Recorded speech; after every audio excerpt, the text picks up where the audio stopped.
отойдет луговая вода, вспыхнут розовым марьи коренья, и кукушки, короткое пенье, обозначит кому-то года. Я усну под зеленым кустом, пусть черемухи, ветер горчащий, принесет из белеющей чащи старый сон о желании простом. Чтоб на миг показалось опять, вот моя вековая обитель, где никто никого не обидит, где не нужно напрасно страдать. Обителью света, красоты, таинственного, непознанного, а значит притягательного, стал наш Алтайский край для людей, устремленных со всего мира сюда, в природный рай, в медвежий угол или беловодье, как хотите. Не знаете ничего о таком чуде света? Так в путь дорогу с нами. Съемочная группа творческого объединения «Радуга» совместно с учеными из Новосибирского зоологического музея и краеведческого в Усть-Каменогорске при поддержке областного управления охраны окружающей среды отправилась в увлекательную экспедицию по заповедным местам восточного региона Казахстана. Что там Швейцария? Спешите за новыми впечатлениями в Восточный Казахстан. Неповторима в своем многообразии природа края. Всего за несколько дней можно побывать в бескрайних степях, знойных песках, в хвойных таежных чащах, подняться на белоснежные горные вершины, увидеть экзотические растения и окунуться в прохладные воды озер и бурных рек. Не случайно Восточный Казахстан называют еще и седьмым континентом. Известный исследователь рудного Алтая, ученый-натуралист Борис Щербаков назвал эту землю землей очарования. Здесь, в глубинной Азии, сходятся как на перепутье климаты континента, пишет он в своей книге. Трудно для сравнения подыскать регион, где бы также в любовных объятиях сошлись и слились воедино разные по характеру зональные ландшафты. Это край бесконечных географических сюжетов, парадоксов и сюрпризов. Берите в дорогу хорошее пытливое настроение и фотоаппарат, конечно же.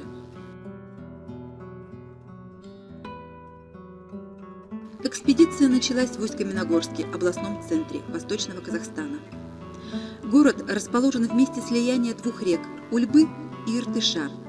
Издревле такие места считались священными и благодатными для поселения. Град Усть-Каменный был воздвигнут по повелению Петра I майором Иваном Лихаревым в 1720 году. Место выбрано дивное, горы Алтая, покрыты таежными лесами, мягко переходят в степи и равнины. Умолкли легенды, забылись предания. Последний свидетель, ты тоже молчишь. Текущий от Яра по древней Яркани, Яр-течь пила ярый, великий Иртыш. Зачем? Отчего так тревожат названия Курчума, Нарыма, Колбы и Сибин? Как полупонятное напоминание, завет и предание далеких глубин. Где, как за беспамятство эхом расплаты, доносится в звуках Ульбы и Убы забытая Альба, Алабырь, Алатырь, как сон беловодья, как память судьбы.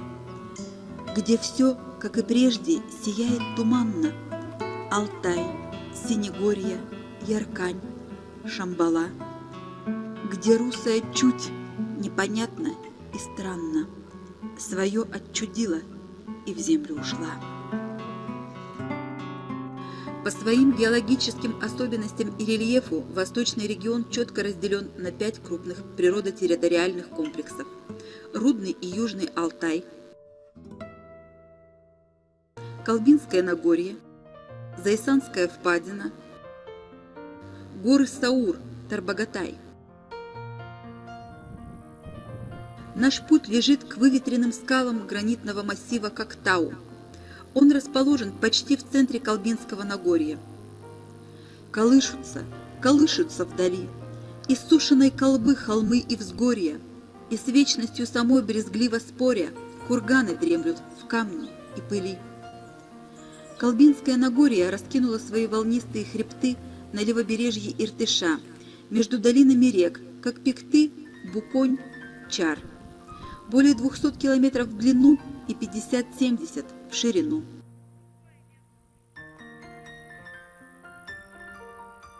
Массиву Коктау, сердцу Калбы, более 250 миллионов лет. Возникло это сказочное царство скал в результате вулканических извержений.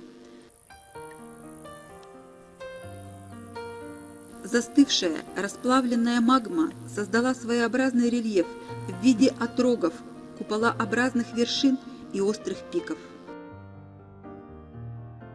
Самая высокая гора Урунхай – 1447 метров. С нескрываемым удивлением останавливаются путники у нагромождения гранитных глыб и плит, которые напоминают замки, дворцы, пирамиды.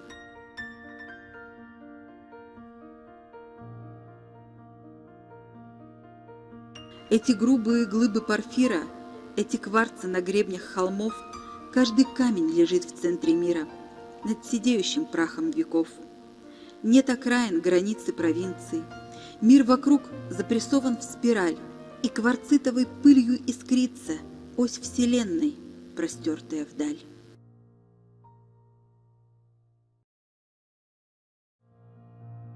Кое-где склоны гор Калбы покрывает сосновый бор. Есть здесь островок реликтового массива, который раньше простирался от Риддера до Колбинского Нагорья. Это гора Медведка. Она выделяется среди облысевших от времени и от далеко не созидательной жизнедеятельности человека сопок.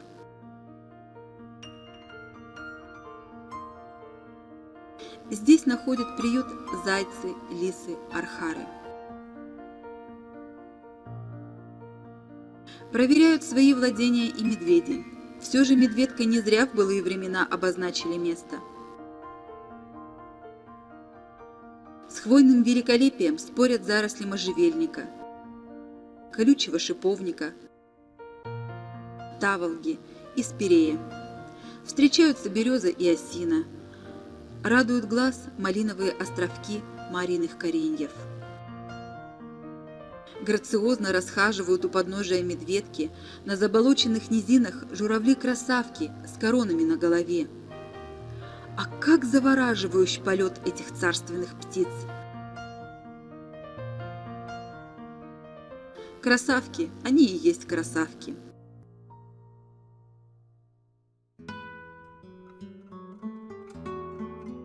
В южной части массива Коктау громадные циркообразные впадины, образованные древним ледником, заполнены цепью из 5 озер. Это Сибины.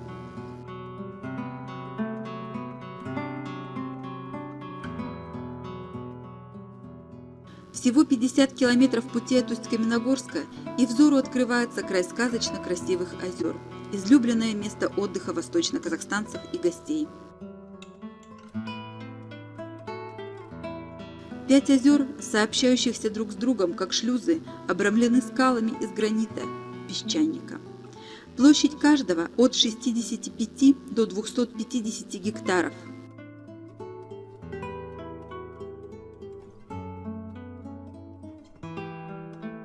Их еще называют Аблайкитские по памятнику истории Аблайкитскому храму, останки которого указывают на присутствие здесь когда-то древнейшей цивилизации.